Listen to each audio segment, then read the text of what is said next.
Hello everyone, good morning. आज हम लोग साइकोलॉजी का चैप्टर 23 हमारा इंडिविजुअल डिफरेंस आज हम इसे स्टडी करने जा रहे हैं। इंडिविजुअल डिफरेंस का हिंदी मीनिंग होता है व्यक्तिगत भिन्नताएं। कहने का मतलब ये है कि दो व्यक्तियों के बीच अंतर, दो व्यक्तियों के बीच जो डिफरेंस होता है उसी को क्या कहा जाता है, इंडिविजुअल डिफरेंस कहते हैं। उसके इंट्रोडक्शन के साथ करते हैं। देखिए, हमने कहा इंडिविजुअल डिफरेंस का जो सिंपल मीनिंग होता है वो ये है कि दो व्यक्तियों के बीच जो डिफरेंस प्रेजेंट होता है, जो अंतर प्रेजेंट होता है, उसी को क्या कहते हैं, हम इंडिविजुअल डिफरेंस कहते हैं।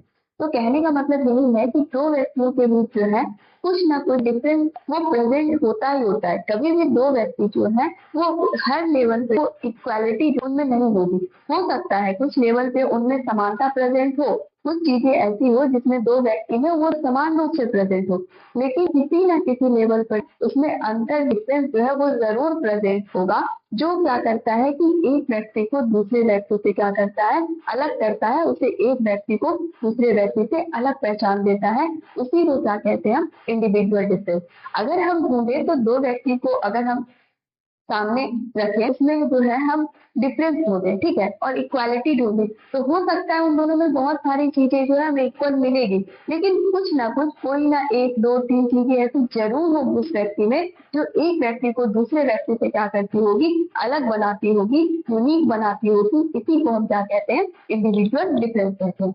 वो जो जैसे हमने कहा कि दो व्यक्ति में डिफरेंस जो है किसी भी लेवल पे प्रेजेंट होगा, तो वो लेवल कुछ भी हो सकता है। चाहे जो दो व्यक्ति हैं उनका जो आपस में डिफरेंस है इंडिविजुअल लेवल पे, वो किसी भी बेसिस पे हो सकता है लर्निंग एबिलिटी के बेसिस पे डिफरेंस प्रेजेंट हो, एक में सीखने की क्षमता थोड़ी ज्यादा हो और दूसरे में सीखने की जो योग्यता है या क्षमता है वो कम हो। तो एबिलिटी के बेसिस पे हो सकता है, एटीट्यूड के बेसिस पे, एप्टीट्यूड, मेमोरी पावर, रीजनिंग है, लर्निंग इंटरेस्ट है, तो किसी ना किसी बेसिस इनमें से जो है हमने जो भी बताया, इनमें से किसी बेसिस पे भी जो है उनमें क्या हो सकता है, डिफरेंस वो प्रेजेंट हो सकता है, और इसी डिफरेंस को क्या कहा जाता है, इंडिविजुअल डिफरेंस कहते हैं। तो हमारा इंट्रोडक्शन जो है समझ में आ गया। ये चैप्टर काफी छोटा है और काफी इजी चैप्टर, ये था इसका इंट्रोडक्शन। अब हमारा नेक्स्ट पॉइंट है डेफिनेशन। डेफिनेशन में कहा गया है एनवायरमेंट एंड एक्सपीरियंस। कहने का मतलब यही है कि लोगों के बीच जो एबिलिटी के बेसिस पे हो, या उसके बिहेवियर के बेसिस पे हो, या उसका कोई क्वालिटी के बेसिस पे हो, क्या पाया जाता है, एक यूनिक वेरिएशन पाया जाता है लोगों के बीच। इनमें से जो हमने नाम दिया है एबिलिटी, बिहेवियर, ट्रेट, किसी के बेसिस पे उनमें क्या पाया जाता है, एक यूनिक वेरिएशन पाया जाता है दो लोगों के बीच। और ये जो यूनिक वेरिएशन है वो क्या है, जेनेटिक हो सकता है, इन्वायरमेंटल हो सकता है, और एक्सपीरियंस के बेस पे हो सकता है। मतलब दो व्यक्ति के किसी लेवल पे जो डिफरेंस प्रेजेंट है उसको क्या कहा गया है, यहाँ पे यूनिक वेरिएशन प्रेजेंट होता है दो व्यक्ति के बीच। वो किसी भी लेवल पे हो सकता है, और उसका कारण जो है या तो जेनेटिक हो सकता है, या इन्वायरमेंटल हो सकता है, या तो व्यक्ति के खुद का एक्सपीरियंस हो सकता है, जिसके बेसिस पे वो क्या हो रहा है कि दूसरे व्यक्ति से जो है वो अलग है। इसी को क्या कहा जा रहा है, इंडिविजुअल डिफरेंस। नेक्स्ट पॉइंट है causes of individual difference. Individual difference का, व्यक्तिगत अंतर का कारण क्या हो सकते हैं। तो सबसे पहला कारण जो है इंडिविजुअल डिफरेंस का होता है, जैसे कि यहाँ भी कुछ काउज दिए हुए हैं। जेनेटिक है, हेरिडिटरी फैक्टर जो होता है वो क्या करता है, इंडिविजुअल डिफरेंस क्रिएट करता है। जैसे कि मान लेते हैं कि किसी व्यक्ति को जो है, जेनेटिक का मतलब क्या, व्यक्ति को जो अपने माता पिता या पेरेंट्स से जो भी गुण प्राप्त हो रहे हैं उसे हम क्या कहते हैं, जेनेटिक कहते हैं। तो इस बेसिस पे भी क्या हो सकता है कि दो व्यक्ति जो है वो अलग अलग हो सकता है। किसी को अपने माता पिता से अलग तरीके का गुण प्राप्त हुआ, तो किसी बच्चे को जो है वो अलग तरीके का गुण प्राप्त हुआ। तो जेनेटिक के बेसिस पे दो व्यक्ति में इंडिविजुअल डिफरेंस जो है प्रेजेंट हो सकता है। तो पहला काउज था जेनेटिक या हेरिडिटरी। दूसरा काउज है सोशल इन्वायरमेंट। व्यक्ति जो है जिस समाज में रहता है उस समाज का इन्वायरमेंट कैसा है, वो सोसाइटी के जो आसपास का माहौल है वो कैसा है, वो भी क्या करता है, इंडिविजुअल डिफरेंस क्रिएट करता है। या फिर उस सोसाइटी का जो रूल रेगुलेशन है वो क्या है, उस सोसाइटी में जो लोग रह रहे हैं वो किस तरीके का कल्चर फॉलो कर रहे हैं। कल्चर का मतलब यही हुआ कि उस व्यक्ति का जो रहन सहन है वो कैसा है, उनका जो खान पान है वो कैसा है, उनके जो पहनने का स्टाइल है। क्या होता है, कल्चर टू कल्चर जो होता है ये सारी चीजें क्या करती है, वेरी करती है। तो जब मैंने कहा कि काउज में होता है सोशल इन्वायरमेंट, तो हमारे सोसाइटी में प्रेजेंट ये सारी चीजें क्या करती है, दो व्यक्ति के बीच में क्या करती है, डिफरेंस क्रिएट करती है। हो सकता है सभी चीजें सिमिलैरिटी हो, लेकिन जो व्यक्ति का जो कल्चर है वो क्या हो, अलग हो। उस व्यक्ति एक व्यक्ति जो है अलग कल्चर को फॉलो कर रहा हो और दूसरा व्यक्ति जो है वो अलग कल्चर को फॉलो कर रहा हो, तो यहाँ पे भी क्या हो रहा है, दो व्यक्तियों के बीच डिफरेंस क्रिएट हो रहा है ना, किस बेसिस पे, तो कल्चर के बेसिस पे। तो जो सोशल एनवायरनमेंट हुआ वो भी क्या करता है, इंडिविजुअल डिफरेंस क्रिएट करता है। तीसरा है हमारा इंटेलिजेंस। जो बुद्धि होती है, इंटेलिजेंस के बेसिस पे दो व्यक्तियों के बीच क्या होता है, डिफरेंस देखने को मिलता है। एक में इंटेलिजेंस लेवल ज्यादा है और दूसरे व्यक्ति में क्या इंटेलिजेंस लेवल कम है, तो इन बेसिस पे भी क्या हो सकता है कि दो व्यक्तियों के बीच जो है वो डिफरेंस देखने को हमें मिल सकता है। इसी को हम क्या कहेंगे, इंडिविजुअल डिफरेंस कहेंगे। तो एजुकेशन, एक व्यक्ति है जो एजुकेटेड है और दूसरा व्यक्ति है जो अनएजुकेटेड है, तो ये जो एजुकेशन है इसके बेसिस पे भी क्या होता है कि दो व्यक्ति एजुकेशन वो अलग बनाता है, उनके भी अंदर पैदा करता है, उसी को क्या कहते हैं, इंडिविजुअल डिफरेंस। इसके अलावा जेंडर भी जो है एक कारण हो सकता है इंडिविजुअल डिफरेंस। तो उनके बॉडी स्ट्रक्चर के लेवल पे, उनकी जो शारीरिक संरचना है, जो बनावट है, उसके लेवल पे उनमें डिफरेंस है, पहला। दूसरा ये कि उसमें जो एबिलिटी होती है काम करने की, वो दोनों की अलग अलग होती है। फीमेल जो है अपने लेवल पे भी कुछ काम को कर सकती है, तो मेल जो है उनकी एबिलिटी अलग तरीके के काम को करने की होती है। तो इस बेसिस पे इंडिविजुअल डिफरेंस प्रेजेंट होता है। इसके बाद अगर हम और काउज की बात करें, इकोनॉमिक स्टेटस है, एक व्यक्ति का इकोनॉमिकल स्टेटस हाई है, दूसरे का लो है, तो ये जो इकोनॉमिक डिफरेंस है वो भी क्या कर रहा है, इंडिविजुअल डिफरेंस क्रिएट कर रहा है। तो ये जो था वो काउज ऑफ इंडिविजुअल डिफरेंस हम लोगों ने जाना। इससे पहले इंट्रोडक्शन और डेफिनेशन और काउज, इन तीनों को जो है हम लोगों ने अच्छे तरीके से समझ लिया है। Some major areas of individual difference, कहने का मतलब ये है कि जब हम कह रहे हैं कि इंडिविजुअल डिफरेंस है, प्रेजेंट होता है, दो व्यक्ति के बीच जो है किसी न किसी लेवल पे जो है डिफरेंस प्रेजेंट होता है, वो कौन कौन सा लेवल है, वो कौन कौन सा मेजर एरिया है जिसके बेसिस हम ये कह सकते हैं कि इस बेसिस पे भी व्यक्ति में इंडिविजुअल डिफरेंस देखने को मिल सकता है। तो उसको जो है हम एक एक करके डिस्कस करेंगे। सबसे पहले आता है फिजिकल। बॉडी के लेवल पे भी जो है हमें दो व्यक्ति के बीच डिफरेंस देखने को मिलता है। किसी व्यक्ति की हाइट ज्यादा है, किसी की कम है, कोई हेल्दी है, कोई बहुत ज्यादा स्लिम है, किसी व्यक्ति का जो है कलर बहुत वाइट है, किसी का थोड़ा डाउन है। तो ये जो बॉडी स्ट्रक्चर है या बॉडी के लिए वो भी एक एरिया है, एक मेजर एरिया है, जो क्या करता है, हमारे दो व्यक्तियों के इंडिविजुअल डिफरेंस क्रिएट करने का काम करता है। कौन, हमारे शरीर की जो बनावट होती है, उसका जो आकार होता है, उसके बेसिस पे। दूसरा है हमारा इंटेलेक्चुअल लेवल, इंटेलेक्चुअल बुद्धि। बुद्धि दो व्यक्ति के बीच क्या होता है, इंडिविजुअल डिफरेंस देखने को मिलता है। बुद्धि एक ऐसा फैक्टर है जो क्या कर रहा है, दो व्यक्तियों के बीच क्या कर रहा है, डिफरेंस क्रिएट कर रहा है, एक व्यक्ति को दूसरे व्यक्ति से क्या कर रहा है, अलग बना रहा है। एक व्यक्ति ज्यादा बुद्धिमान है और दूसरे का जो आईक्यू लेवल है वो कम है, तो ये क्या है कि आईक्यू लेवल के बेसिस पे ही सही, लेकिन दो व्यक्तियों के बीच क्या है, डिफरेंस हमें देखने को मिल रहा है। तीसरा है पर्सनालिटी। पर्सनालिटी का जो मीनिंग होता है, तो जो रिलेशन होता है, वो व्यक्ति के एक्सटर्नल क्वालिटी और इंटरनल क्वालिटी दोनों का जो कंबाइंड फॉर्म होता है, दोनों से मिलकर वो पर्सनालिटी बनी होती है। तो व्यक्ति की जो पर्सनालिटी है वो भी क्या करती है, इंडिविजुअल डिफरेंस क्रिएट करती है, क्योंकि हर व्यक्ति की जो पर्सनालिटी होती है वो एक जैसी नहीं होती है। पर्सनालिटी इंडिविजुअल टू इंडिविजुअल क्या करता है, वेरी करता है। तो पर्सनालिटी के लेवल में क्या होता है, इंडिविजुअल डिफरेंस देखने को मिलेगा। नेक्स्ट है हमारा एक्सप्रेशन ऑफ इमोशन। देखिए, इमोशन को जब एक्सप्रेस करने की बात आती है तो इस लेवल पे अलग अलग हो जाते हैं। दो व्यक्तियों के लेवल पे जो है डिफरेंस देखने को मिलता है। एक व्यक्ति है जो इमोशन को बहुत अच्छे तरीके से एक्सप्रेस कर रहे हैं, ठीक है। एक व्यक्ति है जो इमोशन को कंट्रोल कर रहा है, वो बिल्कुल भी उसको एक्सप्रेस नहीं कर रहा। और एक व्यक्ति है जो थोड़ा बहुत इमोशन को एक्सप्रेस कर रहा है, मतलब थोड़ा बहुत जो इमोशन को शो भी कर रहा है और थोड़ा उसको हाइड भी कर रहा है। तो ये क्या हो गया, इमोशन के एक्सप्रेशन के लेवल पर जो है ये दो व्यक्तियों में, तीन व्यक्तियों में क्या हो गया, डिफरेंस हमको देखने को मिल गया। तो एक्सप्रेशन ऑफ इमोशन जो है वो भी क्या करता है, इंडिविजुअल डिफरेंस क्रिएट करता है। नेक्स्ट पॉइंट है हमारा एटीट्यूड एंड इंटरेस्ट। कहने का मतलब ये है कि जो व्यक्ति का एटीट्यूड होता है, एटीट्यूड का मतलब क्या, पॉइंट ऑफ व्यू, देखने का नजरिया। तो व्यक्ति के जो देखने का नजरिया है वो भी क्या करता है, इंडिविजुअल डिफरेंस क्रिएट करता है कि व्यक्ति जो है किसी भी चीज को किस नजर से देख रहा है। हो सकता है एक सेम ऑब्जेक्ट देखने का दो व्यक्ति का एटीट्यूड क्या हो, अलग अलग हो, देखने का नजरिया एक सेम ऑब्जेक्ट को क्या हो, अलग अलग हो। तो ये जो एटीट्यूड है, जो देखने का नजरिया है किसी भी चीज को, वो भी क्या करता है, इंडिविजुअल डिफरेंस क्रिएट करता है। कोई व्यक्ति किसी ऑब्जेक्ट को जो देखने का नजरिया है किसी व्यक्ति का उसके प्रति पॉजिटिव हो और किसी व्यक्ति का जो हो सकता है वो निगेटिव हो सकता है। तो ये क्या हो गया, एटीट्यूड के लेवल पे क्या हो गया, एक इंडिविजुअल डिफरेंस देखने को मिल गया।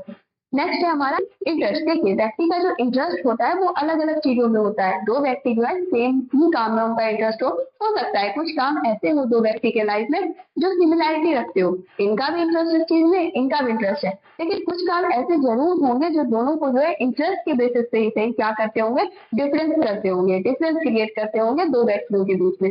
जैसे कि मान लेते हैं किसी को बिजनेस में इंटरेस्ट है, किसी को इन्वेस्टिंग में इंटरेस्ट है, आर्ट में इंटरेस्ट है, किसी को जो है राइटिंग में इंटरेस्ट है, मतलब वो पोएट्री लिखता है। तो इस तरीके से जो इंटरेस्ट है वो भी क्या करता है, इंडिविजुअल डिफरेंस क्रिएट करता है।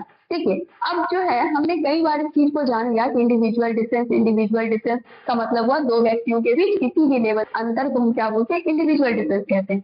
तो इसका इम्पोर्टेंट क्या है, अगर हमें ये बात पता है, अगर हमें ये बात पता चल भी गई कि दो व्यक्ति की जो है सोचने समझने की, रीजनिंग करने की, लर्निंग करने की जो मेमोरी है या प्रॉब्लम सॉल्विंग करने की, डिसीजन मेकिंग की जो एबिलिटी होती है वो दो व्यक्तियों की क्या होती है, बिल्कुल भी सेम नहीं होती है। इनमें से किसी भी लेवल के व्यक्तियों के बीच क्या देखने को मिलेगा, डिफरेंस देखने को मिलेगा। अगर हमें ये पता चल भी जाता है, अगर हमें इस बारे में जानकारी हो भी गई कि ऐसा कुछ होता है, इंडिविजुअल डिफरेंस जैसी कोई चीजें एग्जिस्ट करती है, तो इससे हमें क्या फायदा, इसका क्या यूज है। तो देखिए इसका यूज है, देखिए मान लेते हैं अगर कोई टीचर अपने क्लास में बच्चों को पढ़ा रहे हैं, अगर उन्हें इस बारे में पता है कि इंडिविजुअल डिफरेंस जैसी कोई चीजें एग्जिस्ट करती है, मतलब अगर मेरे क्लास में 50 बच्चे बैठे हुए हैं तो 50 जो है उनका सीखने का जो एबिलिटी है, सोचने समझने का जो है, उनकी मेमोरी, वो सब में क्या होता है, एक जैसी नहीं है।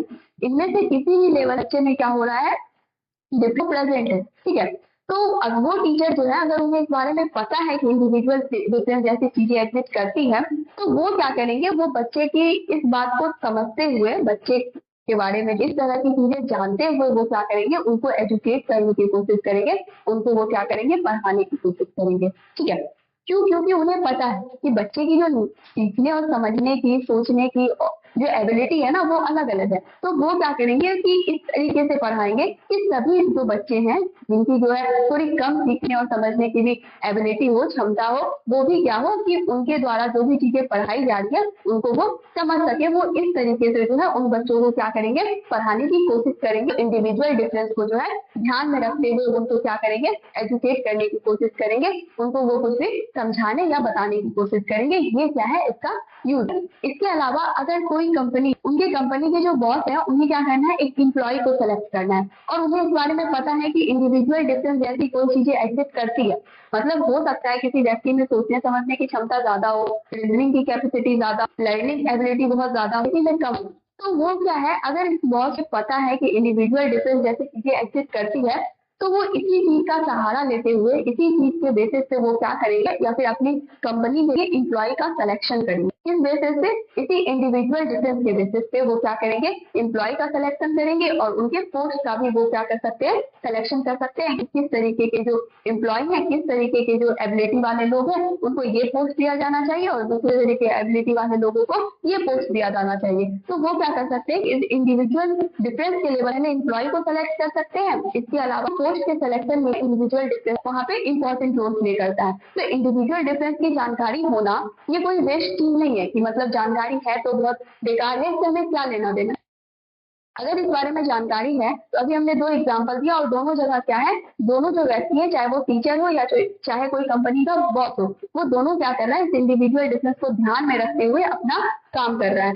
जानकारी होना इंडिविजुअल डिफरेंस का ये कोई बहुत बेकार बात नहीं है, बल्कि ये एक अच्छी बात है। इसको जो है आप यूज कर सकते हो, इसके आप काम कर सकते हो और ये जो इंडिविजुअल डिफरेंस है वो आपके भी काम में क्या कर सकता है, मदद कर सकता है। जैसे एक बॉस है, उसने किसी एम्प्लॉय को सेलेक्ट किया है, वो इंडिविजुअल डिफरेंस के बेसिस पे, वो एम्प्लॉय जो है अगर उसमें थिंकिंग एबिलिटी ज्यादा है, रीजनिंग की एबिलिटी ज्यादा है, लर्निंग कैपेसिटी ज्यादा है, बेटर जो है परफॉर्मेंस दे सकता है। तो ये क्या था, उसका प्रैक्टिकल इम्प्लीमेंटेशन बताया हमने कि इंडिविजुअल डिफरेंस के बारे में अगर किसी व्यक्ति को पता है तो उसका प्रैक्टिकली वो क्या यूज कर सकते हैं। नेक्स्ट पॉइंट है वो है स्पेशल चाइल्ड है। तो स्पेशल चाइल्ड का मतलब क्या, हम किसे स्पेशल चाइल्ड कहेंगे?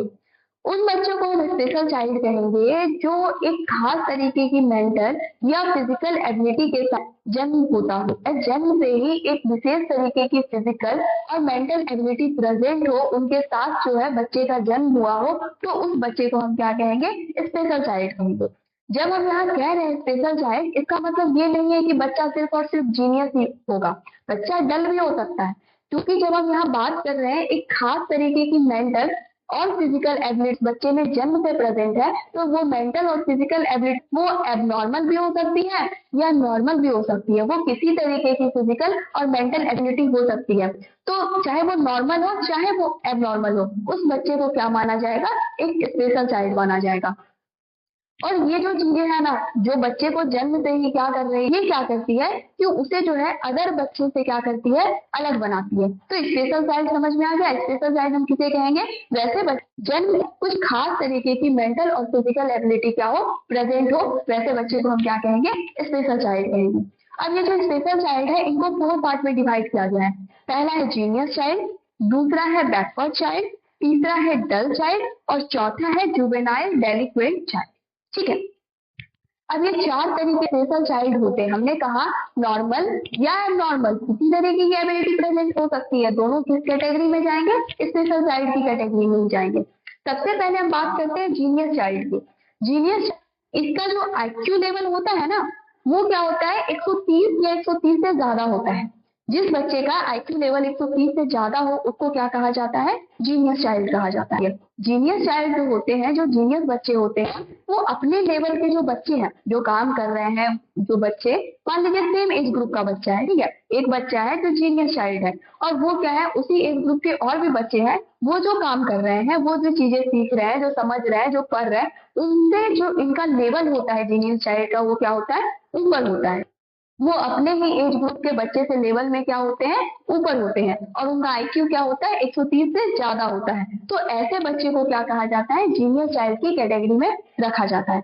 जीनियस चाइल्ड का कैरेक्टरिस्टिक क्या होता है? इसकी विशेषताएं क्या होती है? देखिए, जो जीनियस चाइल्ड होता है वो जल्दी सीख लेते हैं, जल्दी समझ जाते हैं। तो ये जो बच्चे होते हैं वो उसी तरीके के खेल को खेलना पसंद करते हैं जिसमें इंटेलिजेंस ज्यादा यूज होता हो। ये बड़े बहुत ज्यादा मेहनती होते हैं और पेशेंस के साथ जो है अपना कार्य परफॉर्म करते हैं। ये उतना ज्यादा सोसाइटी के साथ इंटरेक्शन करना इन्हें उतना ज्यादा पसंद नहीं होता, बल्कि ये बच्चे खुद में ही खुश रहते हैं, खुद के अपने जो भी उसका काम है उसमें ही वो क्या कहते हैं? खुश रहते हैं। उनको सोसाइटी के साथ बहुत ज्यादा इंटरेक्शन करना, घुलना मिलना, बहुत ज्यादा टाइम स्पेंड करना अदर लोगों के साथ, उन्हें जो है ये चीजें उतनी ज्यादा पसंद नहीं होती है।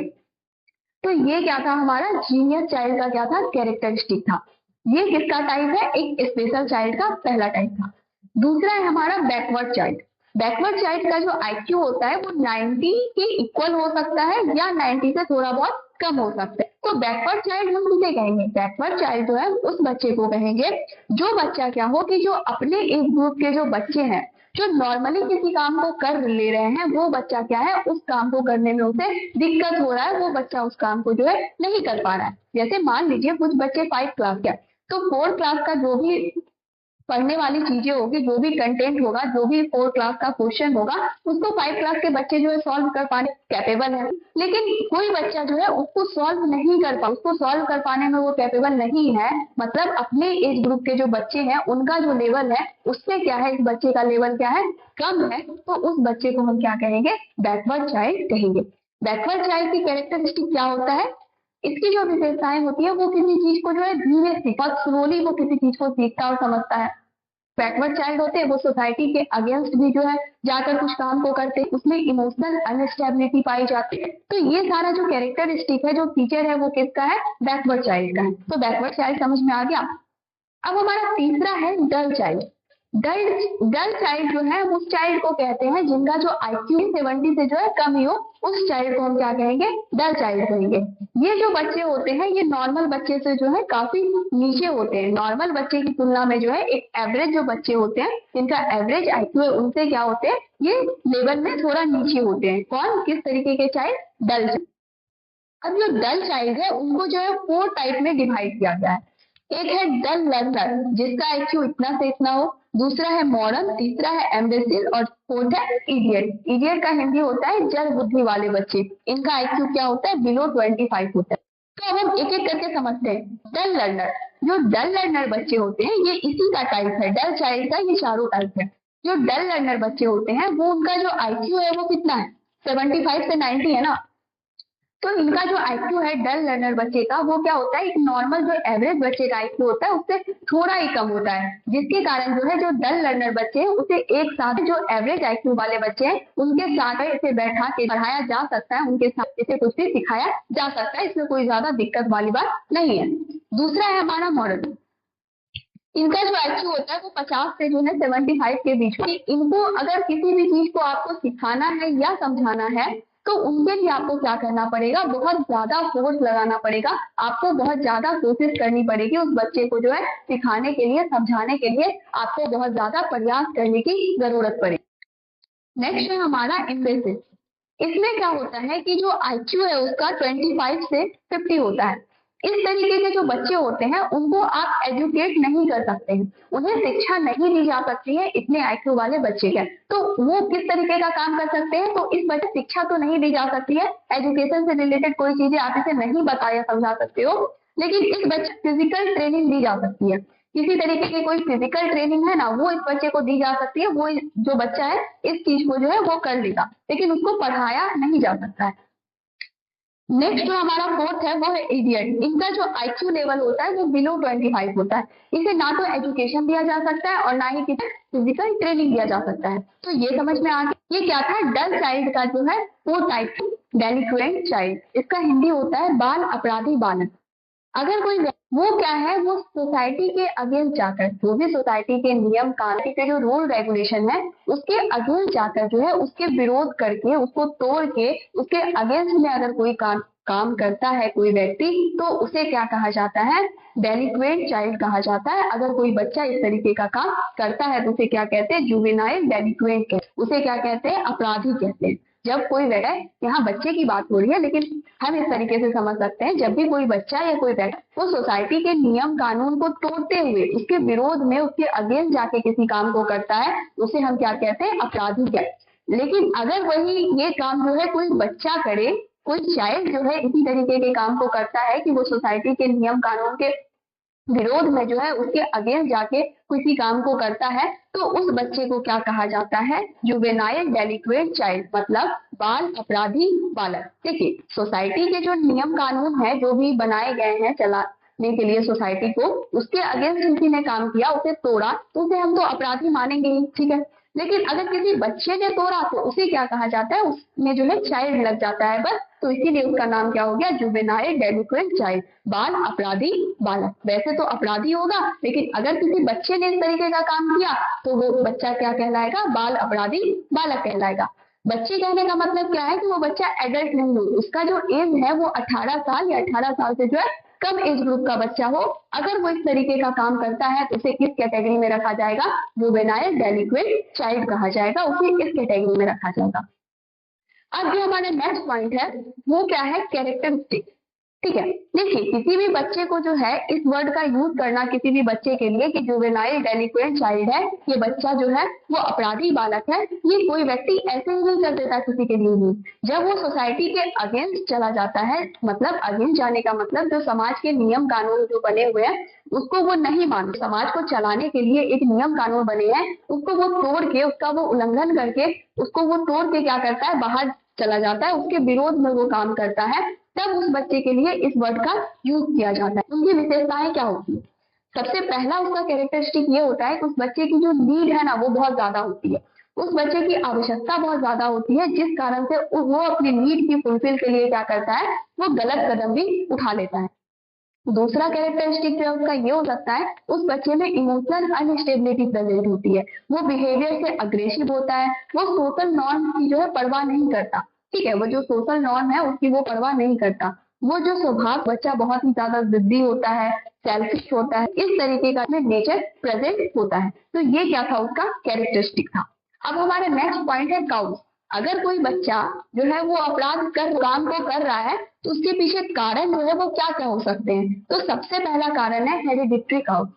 हो सकता है कुछ चीजें जो है बच्चे में क्या होती है, उनके माता पिता से जेनेटिकली रूप में जो है उन्हें प्राप्त होती है। तो एक कारण बताया गया है जेनेटिक या हेरिडिटरी का। हेरिडिटरी कारण हो सकता है जो उनके माता पिता से उस बच्चे में कुछ गुण या किसी तरीके की कोई टेंडेंसी हो, वो जो है उसके माता पिता से उस बच्चे में आई हो, वो भी एक कारण हो सकती है जुवेनाइल डेलिक्वेंट चाइल्ड बनने की। नेक्स्ट है हमारा इन्वायरमेंटल। बच्चे का जो इन्वायरमेंट है वो भी क्या करता है, बच्चे को अपराधी बना सकता है या बच्चे को जो है बहुत ही ज्यादा लाइफ में अच्छा करने के इन्वायरमेंट क्या कर सकता है, फोर्स कर सकता है और बुरा करने के लिए भी। तो बच्चे का इन्वायरमेंट जो है, मान लीजिए वो जिस घर परिवार में रह रहा है उस फैमिली का दिल कैसा है बच्चे के साथ, उस फैमिली का मेंबर का जो है आपस में रिलेशन कैसा है, वो बहुत ज्यादा जो है एक दूसरे को बुरा भला तो नहीं कर रहे हैं, बहुत ज्यादा लड़ाई झगड़ा तो नहीं हो रहा है, इस तरीके का जो इन्वायरमेंट है वो क्या करता है, बच्चे के ऊपर निगेटिव इफेक्ट डालता है। इसके अलावा माता पिता जो है वो जो बच्चे के पेरेंट्स है वो क्या कर रहे हैं, बच्चे को बार बार बुरा भला कह रहे हैं कि तुम किसी काबिल नहीं हो, तुमसे कुछ नहीं होगा, तुम जो है किसी काम को करने के लिए नहीं बने हो। जब माता पिता बार बार ऐसा कहते हैं तो इसका भी जो है बच्चे के ऊपर क्या पड़ता है, नकारात्मक प्रभाव देखने को मिलता है, बुरा इफेक्ट पड़ता है। इसके अलावा मान लीजिए उसके घर के जो लोग हैं या उसके आस पड़ोस के जो लोग हैं, इन्वायरमेंट में जो भी जिसके बीच वो रह रहा है, वो ड्रग एडिक्टेड हो, वो अल्कोहल ले रहे हो, वो गैम्बलिंग कर रहे हो, तो इस तरीके की जो चीजें हैं जो उसके इन्वायरमेंट में हो रही है, जिस इन्वायरमेंट में वो बच्चा रह रहा है, तो ये चीजें भी क्या करती है, बच्चे के इन्वायरमेंट भी जो है एक कारण हो सकता है। तीसरा है हमारा स्कूल इन्वायरमेंट। बच्चे का जो स्कूल इन्वायरमेंट है वो भी अगर जो है अच्छा नहीं है तो वो भी बच्चे को जो है अपराधी बना सकता है। जैसे मान लेते हैं अगर बच्चा स्कूल जा रहा है, उसका इन्वायरमेंट वो अच्छा नहीं है, स्कूल इंडिविजुअल डिफरेंस को ध्यान में नहीं रखा जा रहा है, हो सकता है किसी का IQ कम हो सकता है किसी का IQ ज्यादा हो, तो इसलिए इस बात का ध्यान नहीं रखा जा रहा है और सबको एक ही तरीके से ये बताई जा रही है। तो इस बेसिस में बच्चे में क्या होता है, इसका एक निगेटिव इफेक्ट पड़ता है। उसे ऐसा लग सकता है कि ये बच्चा समझ रहा है, उसे क्या पता, उसे तो अभी जानकारी नहीं है ना, वो बच्चा है, उसे लगता है ये समझ रहा है, हम नहीं समझ रहे हैं, हो सकता है हमें कुछ गलती होगी। इस तरीके की जो है कुछ थॉट निगेटिव तरीके से जो है बच्चे के माइंड में आने लगते हैं। इसके अलावा जो टीचर है उनका बच्चे के साथ किस तरीके का बिहेवियर है ये भी इफेक्ट करता है। तो स्कूल में एग्जाम लिया जा रहा है, उसका कॉपी जो है वो चेक करके उनको मार्क्स दिया जा रहा है, जो रैंकिंग की जा रही है वो डिफेक्टिव नहीं होनी चाहिए। अगर इसमें किसी तरीके का डिफेक्ट है किसी लेवल पर, तो वो भी क्या करता है, ये सारी चीजें जो है स्कूल का जो इन्वायरमेंट है, ये सारी चीजें मिल बच्चे को जो है अपराधी बना सकती है, जुवेनाइल डेलिक्वेंट चाइल्ड क्रिएट कर सकता है स्कूल का जो है डिफेक्टिव इन्वायरमेंट। तो स्कूल का इन्वायरमेंट इसमें रोल प्ले कर सकता है। नेक्स्ट है हमारा साइकोलॉजिकल काउज। साइकोलॉजिकल काउज कहने का मतलब यही है, बच्चा जो है बहुत ज्यादा अग्रेसिव, वो स्ट्रेस एंजाइटी में, वो किसी चीज को लेकर परेशान है, इसके अलावा उनके अंदर इमोशनल अनस्टेबिलिटी है। तो ये सारी चीजें जो साइकोलॉजिकल फैक्टर होती है वो जुवेनाइल डेलिक्वेंट चाइल्ड का एक कारण हो सकता है। नेक्स्ट पॉइंट है हमारा re-medical major for delinquent child. कहने का मतलब ये है कि अगर कोई बच्चा ऐसा है तो उसके लिए हम क्या उपाय कर सकते हैं कि वो बच्चा जो है वो ठीक हो सकता है, क्या इसके लिए कोई उपाय जो है वो है? तो हाँ, इसके लिए जो है 3 उपाय दिए गए हैं। पहला है इन्वायरमेंटल मेथड।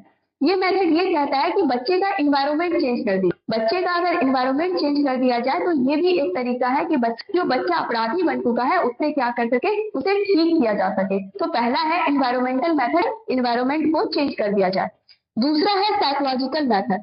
साइकोलॉजिकल मेथड में ये किया जाता है कि बच्चे जो है वो किस कारण से इस तरीके का स्टेप ले रहे हैं, उसके पीछे का जो कारण है उसे साइकोलॉजिस्ट जो है वो जानने की कोशिश करते हैं कि आखिर क्या वजह है जिस कारण से ये बच्चा इस तरीके का जो है काम कर रहा है। तो उसके पीछे का कारण वो जानते हैं और वो उनका सॉल्यूशन निकालने की कोशिश करते हैं साइकोलॉजिकल मेथड में। तीसरा है हमारा साइको एनालिटिक मेथड।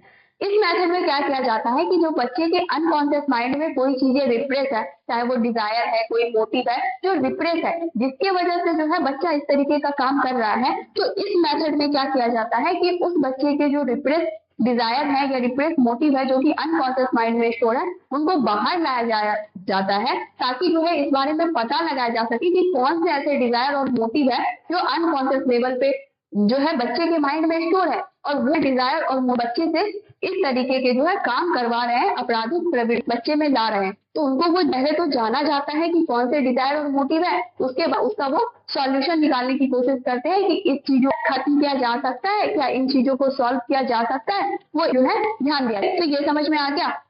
में वो है इम्पोर्टेंस ऑफ इंडिविजुअल डिफरेंस। दो इम्पोर्टेंट जो हमने पहले बताया, अब हम जो है एक एक करके देखते हैं क्या और भी कुछ इम्पोर्टेंट है इस चैप्टर का, या फिर जो है ऐसे ही बस हमें ये चैप्टर दे दिया गया है, बता दिया गया है कि ये सिलेबस में ऐड है, हमें इसे पढ़ना है, या फिर इस चैप्टर का कुछ इम्पोर्टेंट भी है, हम उसको जानने की कोशिश करते हैं। देखिए, इंडिविजुअल डिफरेंस का जो सबसे पहला इम्पोर्टेंट है वो है प्रोफेशनल इम्पोर्टेंट यूज किया जाता है। जैसे कि हमने कहा कि प्रोफेशन के फील्ड कोई वर्कर है, ठीक है, उनका प्रमोशन करना है, तो इसमें जो है उनका प्रमोशन करने के लिए या उनके सिलेक्शन के लिए भी क्या किया जाता है, इंडिविजुअल डिफरेंस को जो है ध्यान में रखते हुए इन सारे काम को किया जाता है। हो सकता है उनका प्रमोशन हो गया और उनमें ये एबिलिटी या क्वालिटी प्रेजेंट है ही नहीं, तो वो वहां जाके उस तरीके के काम को वो नहीं कर पाएंगे जो उस लेवल पे जाने के बाद उनको जो काम मिलेगा। तो इस चीज को ध्यान में रखते हुए इंडिविजुअल डिफरेंस को जो है व्यक्ति को सेलेक्ट किया जाता है काम के लिए, या फिर उनका प्रमोशन किया जाता है। दूसरा है चाइल्ड साइकोलॉजी के फील्ड में जो है इंडिविजुअल डिफरेंस का ध्यान रखा जाता है कि जो बच्चे हैं उनमें क्या है, इंडिविजुअल लेवल पे जो है डिफरेंस प्रेजेंट है, बच्चे हैं उनमें भी ये डिफरेंस प्रेजेंट होता है। ऐसा नहीं है कि बड़े में ही सिर्फ इंडिविजुअल डिफरेंस देखने को मिलता है, नहीं, बच्चे हैं या बड़े हैं, व्यक्ति में हमने क्या कहा, दो व्यक्ति के बीच जो है वो डिफरेंस को हम क्या कहते हैं, इंडिविजुअल डिफरेंस कहते हैं। तो बच्चे में चाइल्ड साइकोलॉजी है इंडिविजुअल डिफरेंस का यूज किया जाता है। अगर ये डिफरेंस पाया जाता है कि हाँ ये इसी कारण इसमें सोचने समझने की एबिलिटी कम है, लर्निंग एबिलिटी जो है वो कम है, तो उस बच्चे को उसी है उसका ग्रोथ एंड डेवलपमेंट सही तरीके से हो सके, इस तरीके का एनवायरनमेंट जो है उसे बचपन से ही प्रोवाइड किया जाता है। तो इंडिविजुअल डिफरेंस का इंपॉर्टेंट यहाँ हो गया, बच्चे को बचपन से ही हो सकता है उस तरीके का एनवायरनमेंट मिल जाए, तो वो जो चीजें है उसमें क्या हो सकता है, सुधार भी आने के चांसेस होते हैं। तो एजुकेशन के फील्ड में, एजुकेशन के फील्ड में भी जो है इंडिविजुअल जो है एजुकेट किया जाए अगर व्यक्ति को, तो व्यक्ति जो है वो क्या करेगा, वो चीजों को सीख सकेगा, वो भी जो है शिक्षा प्राप्त कर सकेगा अगर जो है फील्ड में इंडिविजुअल डिफरेंस का ध्यान रखा जाए। तो उसके बाद आता है नेक्स्ट पॉइंट कि जो जेंडर, देखिए जेंडर के लेवल पे भी जो होता है इंडिविजुअल डिफरेंस होता है, क्योंकि अगर कोई मेल है फीमेल है तो उनका जो काम है उनमें इंटरेस्ट जो होता है वो अलग अलग होता है। मेल का किसी और को काम को करने में इंटरेस्ट है और फीमेल जो है वो किसी और काम को करने में इंटरेस्टेड है। तो अगर किसी व्यक्ति को ये पता है कि जेंडर के लेवल पे भी जो है वो इंडिविजुअल डिफरेंस होता है, तो वो जो है उस जेंडर के लेवल पे जो इंडिविजुअल डिफरेंस प्रेजेंट है उस व्यक्ति का क्या इंटरेस्ट हो सकता है, इसको देखते हुए जो है उनको काम दिया जाएगा। फीमेल का जो है वो जिस चीज में इंटरेस्ट है उनके अकॉर्डिंग अगर उनको काम दिया जाए, और मेल का जिस चीज काम में इंटरेस्ट है, मान लीजिए किसी भी प्रोफेशन में या किसी कंपनी में किसी भी काम में उन्हें जो है उसके अकॉर्डिंग काम दिया जाए, तो वो क्या करेंगे, वो अपने इंटरेस्ट का, पहले तो उसको इंटरेस्ट का काम मिल गया तो बहुत अच्छे से उस काम को करेंगे।